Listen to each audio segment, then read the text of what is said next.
Hi, everybody. It's Agnes, and today I have got Scottish Joe with me. Hello, Joe. Hi, how you doing? All right? I'm good.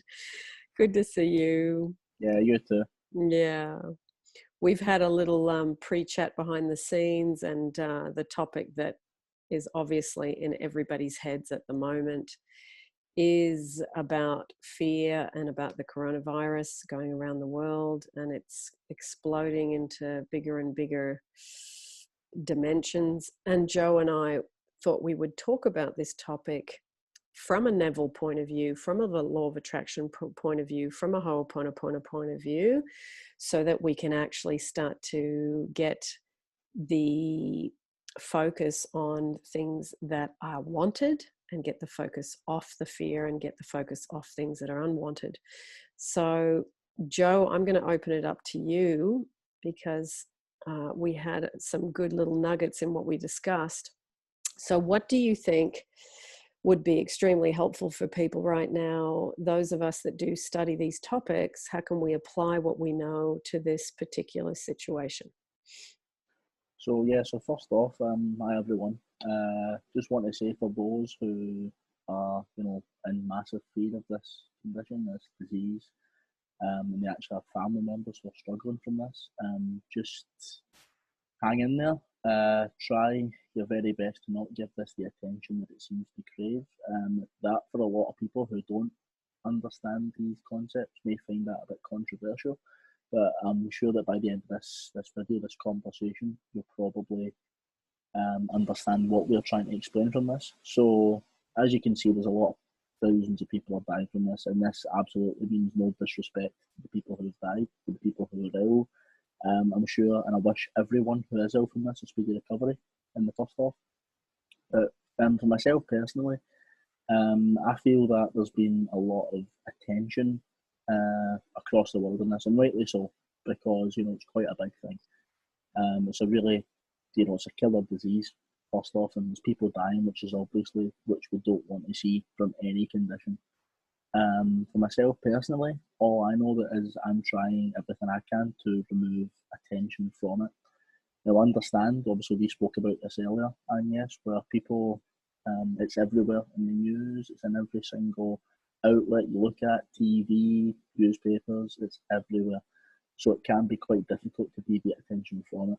But for myself personally, I always like to think of what Neville talks about when he says that he ignores the papers, he pretty much ignores everything which creates publicity or the potential for bad press, and he remains true to his own vision. Now, understand that when you have family members and you have loved ones who are passing away from this condition, it can be difficult to maintain faith. But I think we spoke about this as well.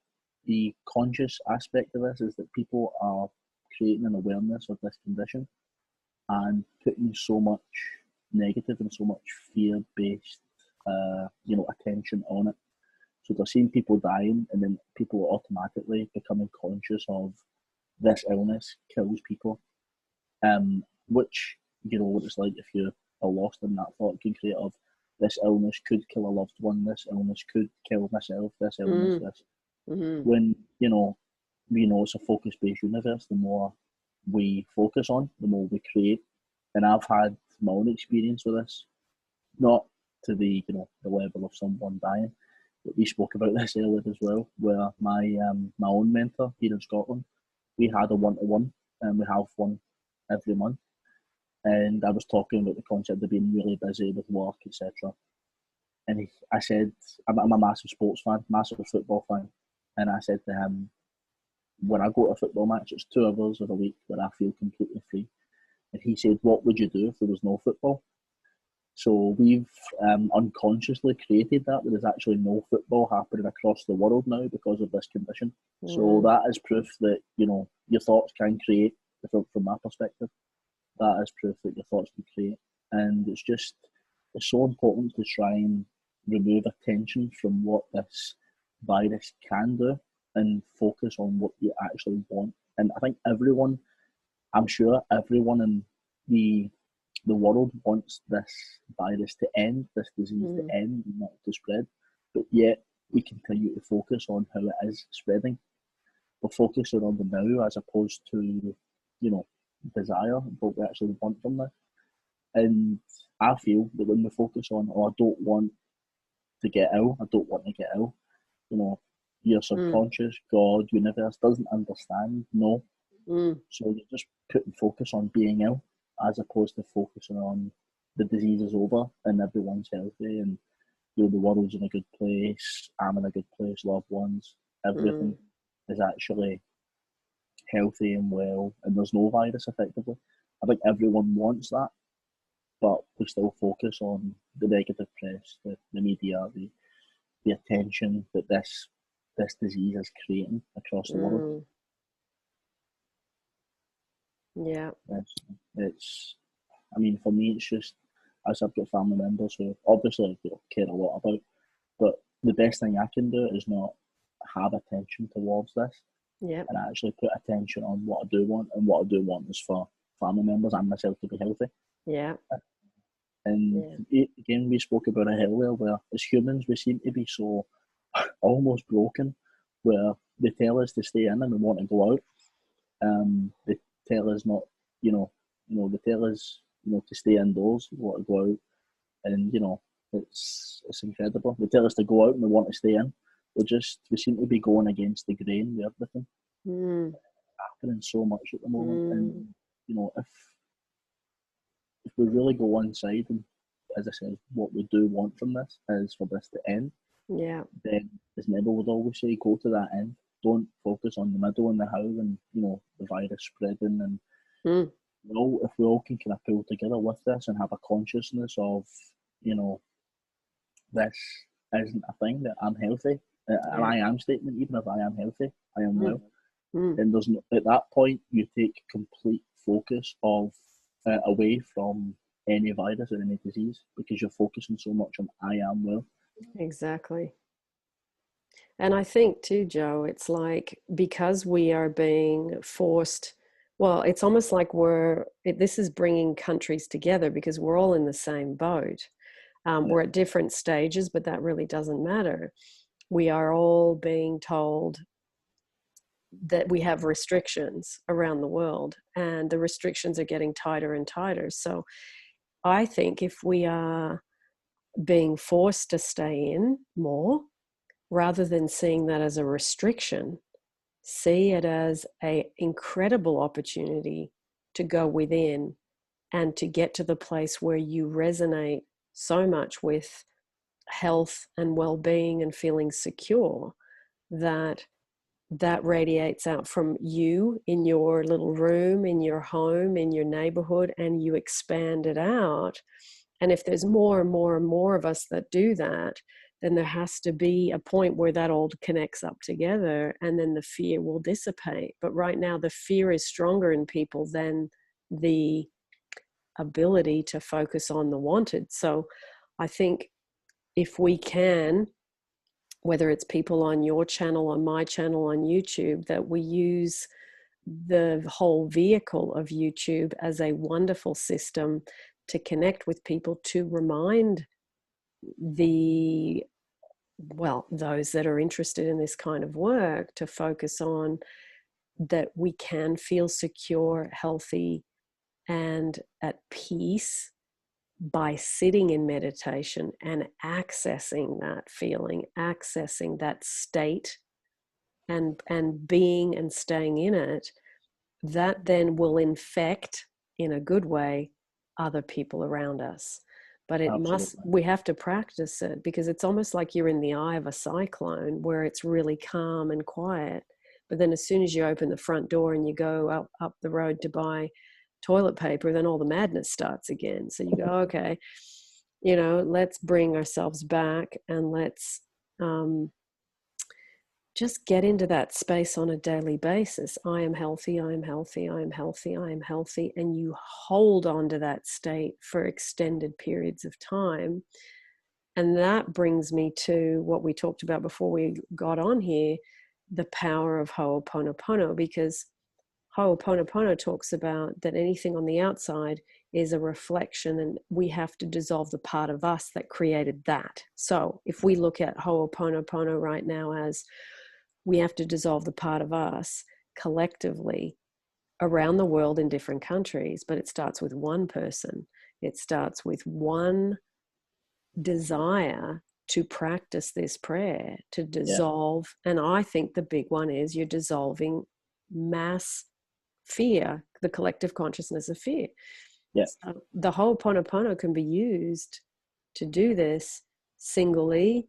You can listen to a meditation, you can repeat it in the silence. It really doesn't matter how you do it, but that you use and train your mind under these incredibly challenging situations to become mentally pinpointed, focused on, I'm going to dissolve the fear in me.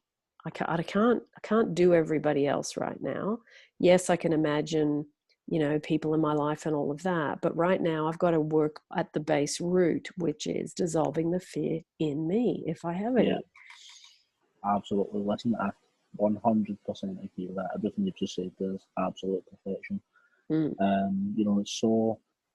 It's so important. And for me, I know from my own personal experience, I've probably been on a more conscious journey in the last two and a quarter years. This is when it really started for me, and it all started through personal hardship and personal almost trauma. Which created it for me. And I know that the best gift that I got from that was the chance to go in and explore. Some people are really afraid to do that, and I understand why, especially if you've had a traumatic childhood upbringing, adulthood. If you've had such a traumatic experience, it can be, daunting to go and open that door. But the best gift I had was the opportunity to go and explore what was going on in me, and it really made me understand my own set beliefs and my own understandings, my own assumptions, and every single assumption I had in the past became fact, as Neville talked about. Assumption, if you persist in it, it becomes a fact. And any assumption that I had, there was no basis, there was no reality to it, but it actually happened. So you're absolutely right. In this space, if we are restricted, almost be grateful for it, because you are then given the opportunity to actually go inside and go, right, this is happening. Why is it happening? What am I projecting to this experience? What is unfolding within me that is ultimately creating this? People might not want to accept that. I mean, I know I tried my hardest for myself to not focus on it and not give it the attention it craves. But there's so much fear mongering, and there's so much, and I understand why, rightly so. People are dying. Let's not get away from that fact. People are dying from this, okay? But there's so much fear mongering, and ultimately we're all connected by consciousness. The only, as Neville talks about as well, the only reality in this world is consciousness. We're all connected by it. So our conscious fears are ultimately conscious projections upon others. So as you said, we can get to that base root and heal that part of us which has that conscious projection, that conscious fear. We can then expand it, and then everyone can, can almost tap into that. But the best, as you said, if you are forced to stay in and you are in isolation, myself, I'm working from home now because I'm isolated because of my own work requirements. I've got to stay indoors. And there is the ego part of me, which is like, oh, I'm stuck in the same four walls, or this is going to be hard, it's going to be challenging. But as you said, the soul part of me, the spiritual, subconscious part of me is like, this is a great opportunity. You've been, and I know myself, because for the last couple of months, I've been almost complaining about being too busy. And now, in a way, I've created that because now I'm not busy, I'm stuck indoors, can't go anywhere, can't do anything. So it's like, every single thing that created a busyness inside me is just being taken away, and now I have absolutely nothing to other than work to really preoccupy me. And I'm like, perfect opportunity to meditate more, perfect opportunity to write, perfect opportunity to create videos. There's always a light out of things like this, and that's, again, it means absolutely no disrespect to people who are suffering from this, and people who are suffering across the world. But there's always, I suppose it depends on your consciousness about the situation. If you can find that nugget of, I'm actually grateful that I have the chance to go inside and try and heal myself, then, and if I can heal myself, that can have a ripple effect and heal others across the world, then why would I not do it? Yeah. Why would I not take that opportunity? Mm. People, we've always got that ego, selfish aspect of ourselves, and it's like, oh, I can't do this, I want to go out. And then they go outside, not knowing that they could actually have symptoms. Mm. And their stubbornness to go out could actually increase the danger for others who are actually in fear. No one knows. Yeah. So, you're projecting that aspect rather than, I want to heal myself and I want to heal the world. And the best way for me to do that is to go inside, as I said, heal the part of me that created it, and project that and project the I am being, I am healthy, I am well, I am secure, I'm stable, all these different things, which can ultimately be projected across the world. Ho'oponopono is probably the best example of that. Being able to go in and just, begging forgiveness of yourself because you ultimately created a conscious fear or a projection of fear of this situation. So yeah, it's an interesting topic, and it's interesting to be able to talk about it from this perspective. Because I think in situations like this, almost as a society, we get very lost in ego, and it has the potential to take us away from everything we know and everything we practice, and it has that potential to really almost weigh us down and get lost in the hysteria that happens outside. I feel personally it's so easy done when we almost neglect everything we've done instead of just going in and going, right. I mean, for me, in the situation I'm in, I could very easily sit on the bed and meditate for 8 hours if I wanted to, just because I have that opportunity to do it now. Yeah. A couple of weeks ago, that would have been unheard of. I have the opportunity to have almost a meditation day where I just, totally switch off, unplug for the world, and just go inside.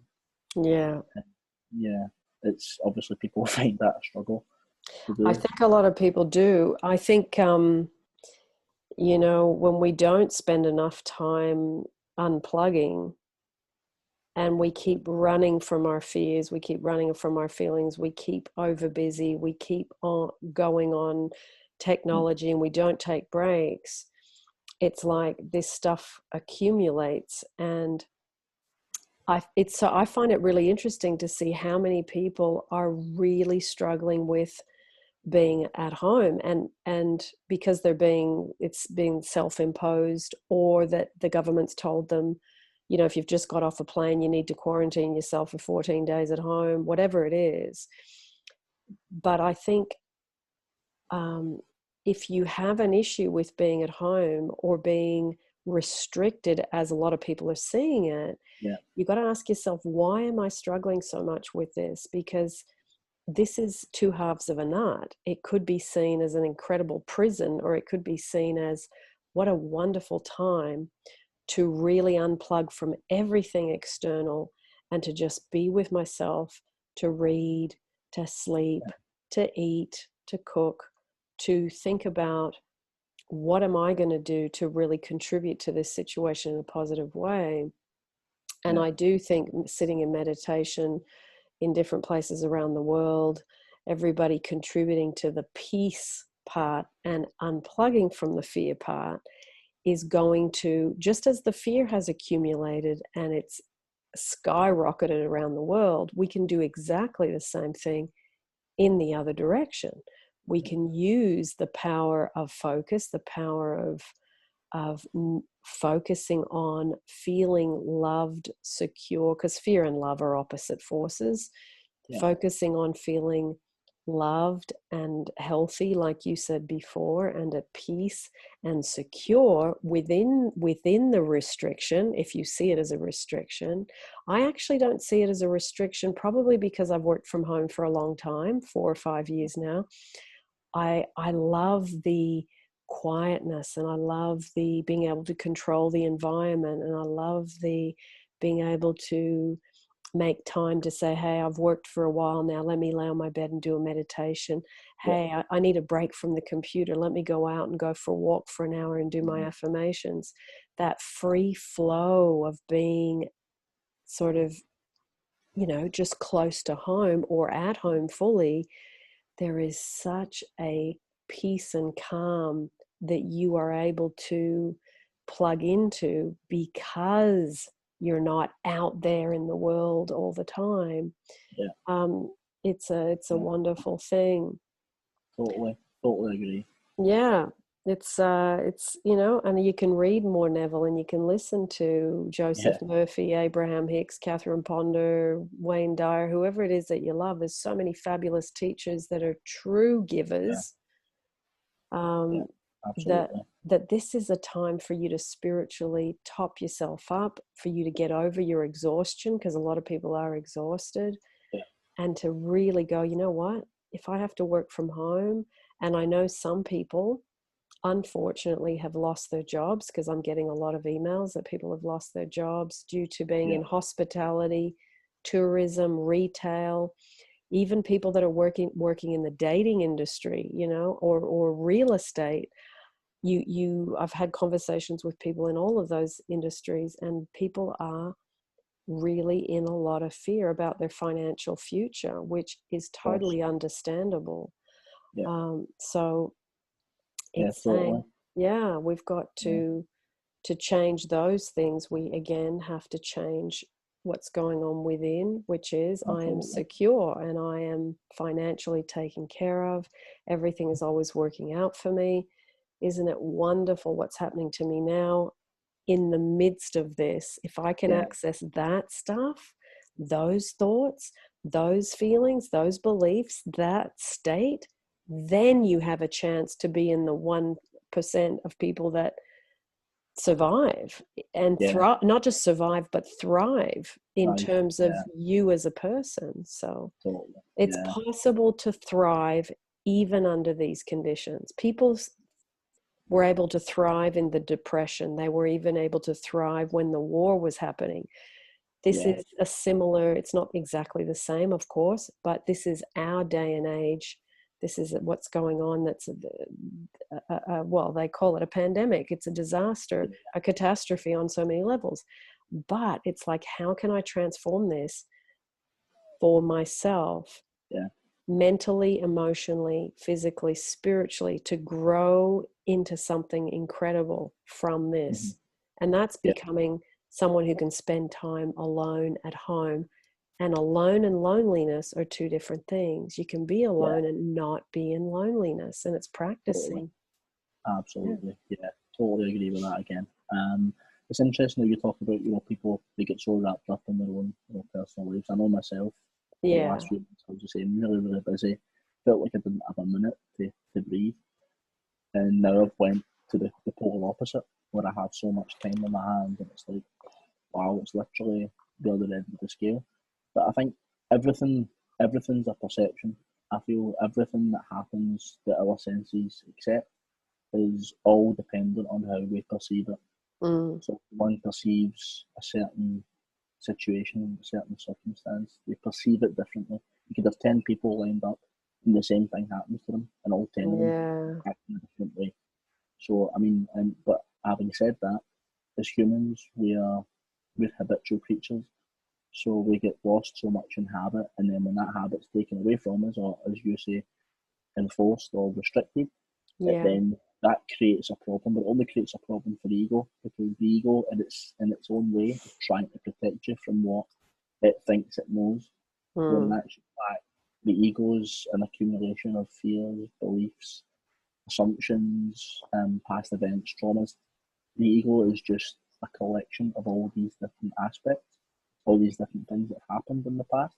And then ultimately what is creating, our projections upon it.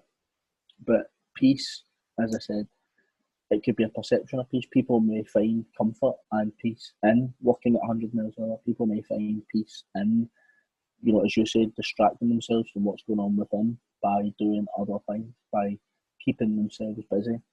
But as you said, in this climate, in this environment, we actually have been given the gift to go right. I, almost look in and go, if I'm stuck in the house for a fortnight with nothing to do and nothing to watch or whatever it may be, is that really a bad thing? Is it really as challenging and as brutal as the ego is making it out to be? Because I'm so used and so habited to doing all these different things. Yeah. Is it really going to be that bad? For me personally, the ego part of me is it's screaming out like, "Oh, I need something to do. I need something to do." But in actual fact, I'm at peace. I'm at complete peace with everything that's happening. I'm at peace within myself. And I think the best way for me to get to that space, which is obviously been through practice, is meditation. Yeah. It's taught me so much to be completely aware of my thoughts to the point where when I have a thought, it's if it's non-serving or if it's a limiting belief, whatever it may be, when these thoughts come in, I'm completely aware of them. And I can remove attention from them, but not ignore them. And I think we spoke about this earlier as well. The difference, people, they want to ignore something, but the more they ignore something, the more they're putting unconscious attention upon the thing. Whereas removing attention from something is, but just focusing on something else. It's not saying I'm ignoring you. It's almost kind of to an extent acknowledging it, but then deviating, almost turning away from it and looking at something else. Yeah. So it's not ignoring it, because ignoring it, in a way, I feel, is like a form of suppression. It's a form of trying to get rid of something. I mean, the best analogy I've ever used for do things like this, where if I'm trying to ignore something, I almost see it as like a child crying. If a child was crying in my face and creating a tantrum, I wouldn't try and suppress it, like hold it down or shake it and try and make it go away. A lot of people I found, when you do that, you're making it worse and it's creating a tantrum more. It's creating more, energy towards it. But I'm just like, right, I'm just going to look away for that, because that will tire, that will stop. I'm just, I'm not giving it any unnecessary attention. Somewhat, that's the way I feel about it. So yeah, it's important in this space to be really focused on yourself and actually go in. And it's not a bad thing. It's not a bad thing. It lets you, for me, meditation. If people who watch your channel, or indeed my channel, if they've not properly practiced meditation, you're probably not going to get a better chance to do it than now. Because you're in this space where you've been given the opportunity to go internally. Yeah. You really go within and actually focus on your breathing, focus on your thoughts, not be afraid of your thoughts, and not be afraid of your ego, not be afraid of your fears, almost facing them head on and go, right, I've been given this chance. And for me, I'd like to think that by the end of this pandemic, where, there's no more fear about it, people can actually go outside, we're in such a free space to be able to go out and go, there's nothing in this world that can actually frighten me anymore. There's nothing that I'm worried about. There's nothing that, can create such fear in me, because the fear is almost unwarranted. It's all came from things that happened in the past, or my, unconscious assumptions about any situation. One thing also I want to mention about that, it was to do with the assumptions. It's so important to be aware of what you're assuming. And I think in this climate as well, there's so much on social media, there's so much online, there's so many horror stories, there's so much conspiracy theories, there's so much what's the word I'm looking for? Yeah, conspiracy theories. There's so much propaganda about everything and where it originated from. I don't understand as a society why we're worried about where it came from. I don't get it. I don't understand. I mean, it's happening, and that's it. But we need to focus on the end, not the how, as Neville said. Focus on the end result, which is it's not there anymore. It doesn't exist. We're healthy. Everyone's healthy. Not on how did it start. Let's blame who started it. It's completely irrelevant at this stage. It's totally irrelevant. Yeah. And we get so. For me, I've learned through this as well how people, they're so easily, they're so, what's the word I'm looking for? They take everything they see online as gospel. They see a post and go, oh, right, well, what does this mean? And Yeah. it's interesting to see how everything we perceive by our senses, if we are not trained and we let the senses run free, how we are easily, swayed by that, as opposed to focusing internally. We're so easily wrapped up in, we read something and we believe it to be true.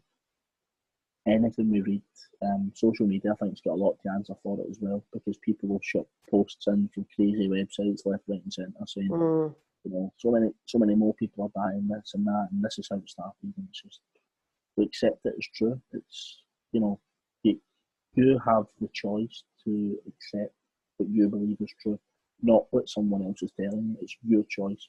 It's your choice to go in and believe what you want to believe.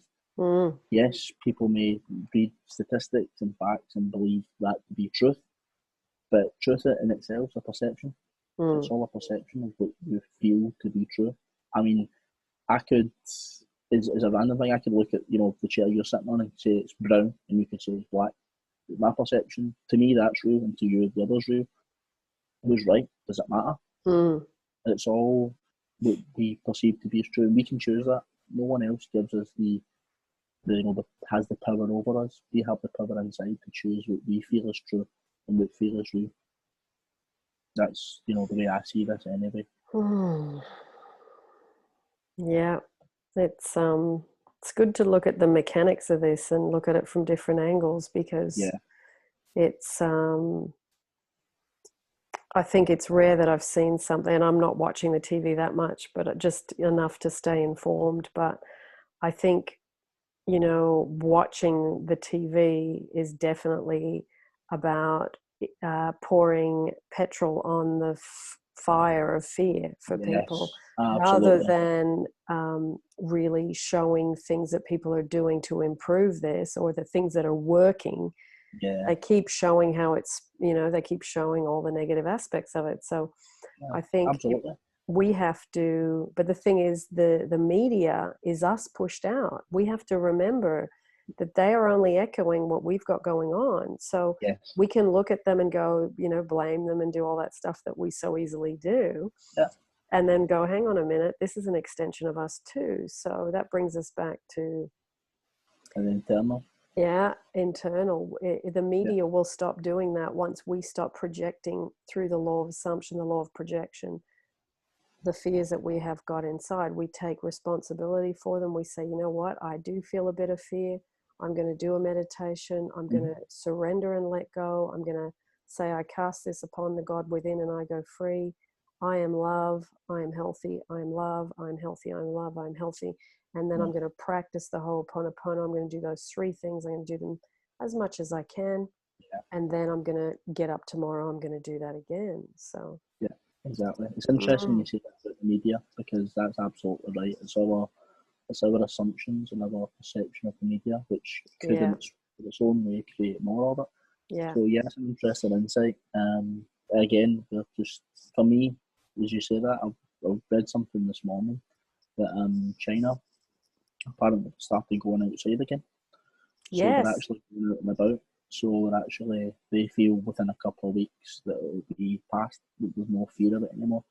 And an interesting thing I read from this, it was a little video, it was like 2 minutes on BBC back here, a guy doing a report. There was people, they were going to a park, but they all had to wear masks still. If you were out and about, you still had to wear a mask. And someone made an interesting comment when the reporter asked the person a question. And they said it was they felt because they believed in the Chinese government to deal with the situation. So again, as we know through practicing Neville and studying, it's all about beliefs. So if this is one person they feel they're the voice of billions of Chinese people, and they said they had a belief in the Chinese government to resolve the situation, then ultimately the Chinese government resolved the situation because they had a collective conscious belief that this was going to be resolved, and the power of that has created that, that cleansing almost in that massive country. So there's nothing to stop us if we, and yourself, you live in Britain for a lot of the year as well. There's so much propaganda towards the government, towards the Prime Minister. There's so much, Yeah. I myself, I'm not political. I don't take anything to do with it. But I Yeah. do know there's a lot of propaganda there. There's a lot of stuff. And people aren't taking it as serious as I would like here. Like last night, like the pubs closed in Britain. Everything's closing today, right? Everything's closing. And Yeah. people were still out going mental. You're like, people's not taking any notice. People aren't paying attention because they don't have a belief that the government knows what it's doing. Yeah. And for me, when I look at countries like Italy, for instance, they've had more deaths than China, I believe. They've not had as many cases, but they've had more. Which country did you say? Italy. Italy. Yeah. They've not had as many cases, but they've had much more deaths than China. They've had like 4,000 deaths, and obviously understand that, as I understand, life expectancy in Italy's higher because of the climate, and it's a healthy way of living. So obviously a lot of people seem to live older there, but it's almost like they've not taken note, and it's not until it's really got bad where people are like, right, that's it. No one allowed out the house for a fortnight. It's the same in Spain. As I said, I had family who were in Spain last week, and they were locked in a hotel room for 5 days. Couldn't go out. I'm just like, that's not a holiday. But that's the way they've had to try and control it. And it's getting worse because people are still doing what they want, and they're not taking note. They don't have a belief that it's going to get better. And I think that's the root and the only way we can dissolve that is within, by believing that it is curing or it is cured. If we can have that belief inside that it's done, that it's past, then it will. It can't not. We're just so wrapped up in this. Oh, this is happening, that's happening, another case, another death, and this and that. We've got to sow different seeds to reap a different harvest. Totally, absolutely. People are seeing deaths, but they're not seeing the statistic of that death. They're not seeing that, again, no disrespect to those who have died from this because it's horrible. No one wishes death upon anyone. But when they're seeing, these are people who've asked, from what I've seen, are older people who have had the underlying condition, and it's extremely unfortunate, of course. Again, it's controversial to people, especially if they're wrapped in that fear. I don't mean any disrespect at all, but these are people who have actually lived a long life, and then they've contracted an illness the same way in the past people would have contracted pneumonia and died. But when you were old, the same way people when they're old contract a standard flu and they die, but that doesn't get the same publicity. That happens. People die from flu. People die from every winter in every absolutely, but no one focuses on it. There's so much. I feel like there's so much media publicity based upon the situation that we seem to take it as gospel. Our senses perceive it, therefore it must be real. Whereas Neville teaches us that what we can see and perceive from our outer senses is no different from what we can perceive in the inner. So why don't we go inside and imagine healthiness? Imagine even reading a news article that's saying that it's cured, that there's no lockdown, there's no isolation, just feeling that reality for a minute, that it's real. It's like that gives such a sense of relief that why would you want to go back to the fear? If you can feel that reality for 1 minute and just feel that relief that there's no condition, that there's no virus, why would you want to go back to the outside where it's telling you everything's crazy, that everything's in danger? I don't understand it. We just, but as I said, we're humans, we're habitual creatures. Yeah. We're wrapped in our habits and our practices. But for me, as I say, I'm focusing on my own thing. As I said, I've been given the gift of 2 weeks to be stuck at home. I'm enjoying it. And what happens after 2 weeks? You reassess after that? Well, I think the company I'm working for, they're doing it on almost an hourly basis. Yeah. They're just going to discuss what's happening. Obviously, they're at the helm of the government, so it's facing the government side. So I could be here a couple of weeks, and then the government could decide, right, no one's allowed out unless you're going shopping. Yeah. And if that's the case, then so be it. It's more extended time. So be it. Yeah, exactly. If I can't externally change anything, everything that I can do for this situation is all internal work. Yeah. Why would I not do it? If it could be greater good, and if it's for humanity, then why would I not do it? Exactly. It's just the way I see it. Yeah. Well, hopefully that will give the viewers something to think about, just, Hopefully. to point them in the direction of hopefully getting a bit of relief, and, using meditation, affirmations, Ho'oponopono prayer. And you can even use scripting if you want. I'm happy and grateful now that all of this is behind us now. And you basically write a script that suits the end result, which is that we're all free to move around and that we are all okay. So and no one matter thing I what just want to country point you're out in. with that, one thing I just want to point out with that with meditation as well, if you're in this space, one thing I will say with this is persist. Don't sit in the house and then after sitting in 2 minutes with your eyes closed trying to focus on your breath, don't think, oh, this is pointless. Just persist with it. It doesn't, as you talk about, I can't remember the name of the method. It's a Japanese method. I can't remember what it's called. You'll probably know. Kaizen. That's the one. Yeah. Exactly. Yeah. It doesn't have to be you go and sit in meditation for another 2 hours, 3 hours. Just a couple of minutes. Just close your eyes. Come into the breath. Focus on the breathing. Even time it for a minute. And just in that minute space, just be aware of what thoughts are coming up. Yeah. And then maybe 2 hours later, sit for a minute, maybe 2 minutes. Slowly build it up. Just build your practice. And for me, I tried meditation at the beginning, and I tried going right into the deep end, sitting 20 minutes, and I'm like, it was 20 minutes of just noise. It was just total noise, and I thought, this is pointless. This is pointless. The ego was telling me this is pointless. Now I can actually sit and go, and within a minute, I'm in quite a strong meditative state. I'm just like, I'm watching thoughts, and it's actually quite cool to be able to sit and just see all these thoughts passing, as opposed to getting lost in them. But one thing I will say to people, if you're intending to meditate during this difficult period, is just to persist with it. Don't be afraid of anything that comes up.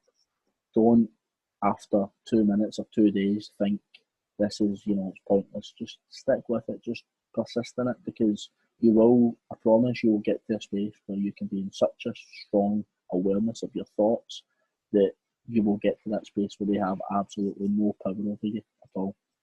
Just persist with that. And again, there's so many resources on YouTube, as you know. There's so many different YouTubes where they just have music, and it's just relaxing music. Even if you find that easier to focus on than breathing, listen to the music just for a minute or two, just enough to relax yourself and center yourself, get back to being you, and then slowly build up. Kaizen methods probably the best method for this, because it will get you to such a stage where you'll slowly build up. I'll put the Kaizen YouTube down below, because it's great the way the guy explains.